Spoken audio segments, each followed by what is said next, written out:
بسم اللہ الرحمن الرحیم۔ السلام علیکم ورحمۃ اللہ وبرکاتہ۔ میں ڈاکٹر انفار اللہ آپ سب کو اپنی یوٹیوب چینل حلال اپڈیٹس میں خوش آمدید کہتا ہوں۔ ڈیئر ویورز، اس سے پہلے ہم نے دو لیکچرز میں یہ پڑھا تھا کہ حلال اور حرام کے حوالے سے جو قرآنی آیات ہیں تو اس کا سلسلہ ہم نے شروع کیا تھا، اور وہاں پہ ہم نے خنزیر اور دم مسفوح کے حوالے سے بات کی تھی۔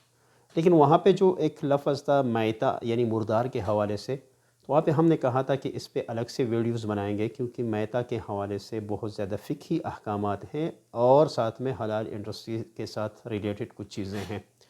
تو سب سے پہلے اس طرف آتے ہیں کہ میتہ کس کو کہتے ہیں، یعنی مردار۔ تو جو مختلف لغات کی کتابیں ہیں اس میں اس کی تعریف لکھی ہے، ما زال روحہ بغیر تزکیہ، میتہ اور مردار سے وہ جان مراد ہے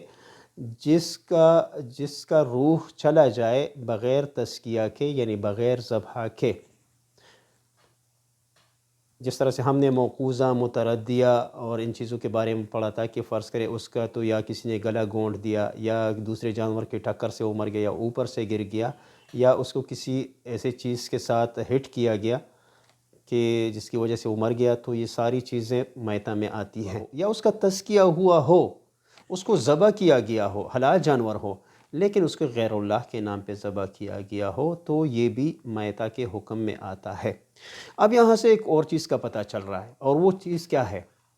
کہ فرض کرے ایک ایسا زندہ جانور ہے اور اس ایک کسی پارٹ کو، کسی حصے کو زندہ ہی اس سے کاٹ دیا گیا، اور اگر کوئی اس کو کھاتا ہے تو ایسا حصہ جانور کا وہ بھی میتہ کے حکم میں ہے۔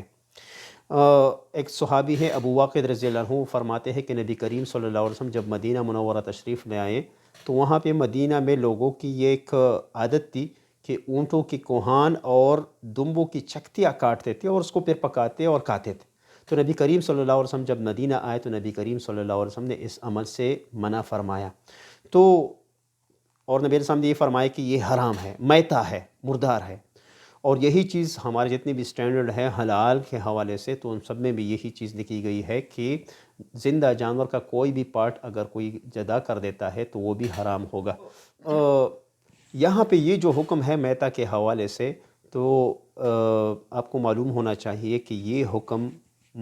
جو خشکی کے جانور ہیں ان کے لیے ہے۔ جو سمندری جانور ہیں یعنی مچھلیاں وغیرہ ہے تو ان کے لیے حکم نہیں ہے۔ مچھلیاں ساری کی ساری بغیر ذبح کے حلال ہوتی ہیں، کیونکہ قرآن پاک میں اللہ تعالیٰ کا فرمان ہے احل لکم صید البحر، تمہارے لیے سمندر کا شکار حلال کیا گیا ہے۔ لیکن وہ چونکہ ہمارے احناف کے ہاں باہر کے میتہ میں، یعنی باہر کے جتنی بھی جانور ہیں ان سب میں صرف اور صرف وہی چیز حلال ہوگی جس پہ مچھلی کی تعریف صادق آتی ہے۔ ہر وہ چیز جو مچھلی کی تعریف اس پہ صادق نہیں آتی تو وہ ہمارے ہاں حرام ہے، اس کو نہیں کھایا جائے گا۔ اچھا، تو سمندری جو جتنی بھی مچھلی وغیرہ ہیں تو وہ بغیر تزکیہ کے، بغیر ذبح کے وہ حلال ہوتی ہے۔ یہ کیوں؟ کیونکہ اس کے بارے میں نبی کریم صلی اللہ علیہ وسلم کی حدیث، نبی کریم صلی اللہ علیہ وسلم فرماتے ہیں احلت لنا میتتان ودمان، فاما المیتتان فالحوت والجراد واما الدمان فالکبد والطحال۔ نبی کریم صلی اللہ علیہ وسلم فرماتے ہیں ہمارے لیے دو مردار اور دو خون حلال کیے گئے۔ یہ سنن ابن ماجہ کی حدیث میں آپ کے سامنے کوٹ کر رہا ہوں۔ نبی علیہ السلام فرماتے ہیں کہ دو مردار کون سے ہیں؟ فالحوت والجراد، مردار میں سے ایک مچھلی اور دوسرا ٹڈی۔ ٹڈی کی یہ دونوں کیا ہیں؟ مردار ہیں، دونوں کے لیے ذبح کی شرط نہیں ہے، جب مردار ہو جاتے ہیں تو یہ پھر اس کا کھانا جائز ہے۔ اور واما الدمان، جو دو خون ہے، تو فالکبد والطحال، وہ کیا ہے؟ وہ جگر اور تلی ہے۔ جگر اور تلی ظاہری بات ہے ہر کسی کو پتہ ہے خون سے بنے ہوئے ہیں، لیکن یہ دونوں کیا ہے؟ دونوں حلال ہے۔ حالانکہ خون ہمارے ہاں حرام ہے، لیکن یہ دونوں چیزیں بنص شرعی یعنی نبی کریم صلی اللہ علیہ وسلم کی حدیث کی روح سے یہ دونوں چیزیں ہمارے لیے حلال کی گئی ہے۔ اب یہاں پہ ایک اور مسئلہ ہے، اور وہ مسئلہ ہے ذبح اضطراری کا۔ فرض کرے حلال جانور ہے لیکن اس کو تو ذبح کرنا ضروری ہے، لیکن ایک جانور ہے اور وہ کہیں کنویں میں گر جاتا ہے، ایسی جگہ پہ گر جاتا ہے جہاں پہ ایکسیس نہیں ہوتا لوگوں کو تاکہ اس کو زندہ نکال سے پھر ذبح کیا جا سکے، تو وہاں پہ کسی نے چھری یا ایسے تیز دار آلے سے یعنی تیر وغیرہ سے اس کو مارا کہ جہاں پہ اس کا خون بہا، خواہ وہ کسی بھی جگہ پہ لگا، تو ایسی صورت میں اور اس پر بسم اللہ اللہ اکبر پڑا تو وہ جانور بھی حلال ہو جاتا ہے۔ فرض کنویں میں گر گیا یا کسی کڈے میں گر گیا، ایسی جگہ پہ جہاں پہ اس کو نکالنے کا کوئی طریقہ نہ ہو، تو وہاں پہ پھر اگر اس کو اس کی مری اور حلقوم اور ودجین یعنی جو دو جگولر وینز ہیں ان کو نہیں بھی کاٹا گیا تو وہ جانور جائز ہے اور اس کا کھانا پھر حلال ہے، اور اسی کو ذبح اضطراری کہا جاتا ہے۔ اچھا، یہاں پہ ایک اور مسئلہ ہے اور وہ ہے بندوق سے شکار کی ہوئی جانور کا حکم۔ ایک جانور ہے حلال ہے، فرض کرے ہرن ہے اور کسی نے شکار کیا، یا کوئی دوسرا بھیڑ بکری ہے یا مارخور وغیرہ ہے، اور کسی نے اس کو بندوق سے مار دیا، بسم اللہ اللہ اکبر اس میں پڑا اور وہ وہاں پہ مر گیا، تو کیا اس کا کھانا حلال ہوگا یا نہیں؟ تو ہمارے ہاں ایسی چیز سے ہٹ کرنا جس میں وہ زور سے یہ موقوذہ کے حکم میں ہے، یہ حلال نہیں ہوگا، کیونکہ اگر اس کو تیر سے مار دیا جاتا یا ایسے آلے سے جو دو نوکدار ہو اور تیز دار آلہ ہو تو پھر وہ جائز ہوگا، بسم اللہ اللہ اکبر اس پہ پڑا۔ لیکن بندوق کی گولی، چونکہ گولی خود تیز دار نہیں ہوتا بلکہ وہ بارود کی زور پہ وہ ہٹ کرتا ہے، تو اس وجہ سے بندوق کی گولی سے شکار کیا ہوا جانور وہ بھی موقوذہ کے حکم میں ہے، یعنی جس کو ہٹ کیا جاتا ہے وہ بھی حلال نہیں ہوگا۔ اب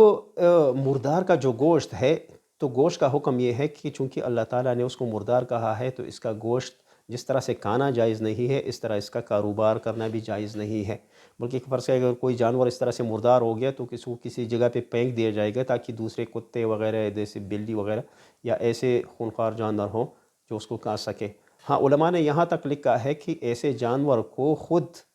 کسی کتے یا بلی کو کھلانا بھی جائز نہیں ہے کیونکہ یہ مردار ہے، تو اس کے گوشت سے کوئی بھی فائدہ نہیں لیا جا سکتا، اس کا گوشت حرام ہے اور کسی دوسرے جانور کو بھی نہیں کھلایا جا سکتا جب تک وہ خود نہیں کھا لیتے۔ اچھا،